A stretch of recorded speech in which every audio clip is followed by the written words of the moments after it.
পরিচয়টা দিচ্ছি। আমি Rezaul Karim Mallick, additional commissioner DB, Dhaka metropolitan police. আমি 17তম বিসিএসের পুলিশ কর্মকর্তা হিসাবে যোগদান করেছি। প্রায় 18 বছর পরে আমি আবার নতুন করে ঢাকা মেট্রোপলিটন পুলিশে পদায়নের সুযোগ হয়েছে।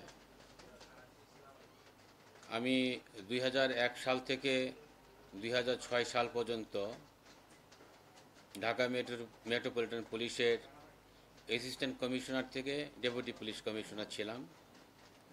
তারপরে চাকরির সুবাদে আমাকে ঢাকার বাইরে অবস্থান করতে হয়েছে। আমি যোগদানের পরে আপনাদের সাথে কখনো পরিচয় পর্বের সুযোগ হয়নি, তো আজকে আপনাদের সাথে আমি শুধুমাত্র পরিচয় পর্বের জন্যই আমি এখানে উপস্থিত হয়েছি। অন্য দিন আপনাদের সাথে আমার ডিটিকি ব্রাঞ্চের সম্পর্কে বিস্তারিত আলোচনা করা হবে।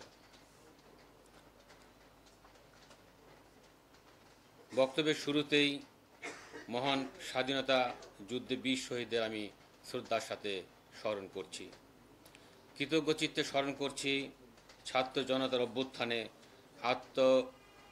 আত্মহতি দানকারী বীর শহীদদের, যাদের আত্মত্যাগে আমরা এক নতুন বাংলাদেশ পেয়েছি, এক নতুন স্বাধীন বাংলাদেশ পেয়েছি।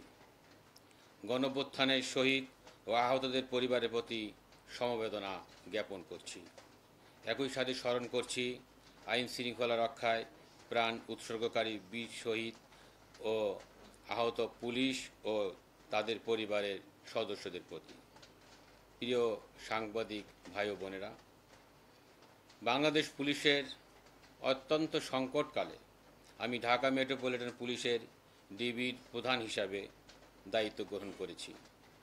আমাকে ডিবি প্রধানের দায়িত্ব প্রদান করায় কৃতজ্ঞচিত্তে আমি অন্তর্বর্তীকালীন সরকারের মাননীয় প্রধান উপদেষ্টা, স্বরাষ্ট্র উপদেষ্টা, আইজিপি এবং ডিএমপি কমিশনার মহোদয়কে আমার পক্ষ থেকে কৃতজ্ঞতা জানাচ্ছি। আপনারা জানেন, বিগত সময়ের উচ্চভিলাষী ও অপেশাদার কিছু পুলিশ কর্মকর্তা সমগ্র পুলিশ বাহিনীকে জনগণের মুখোমুখি দাঁড় করিয়ে দেয়।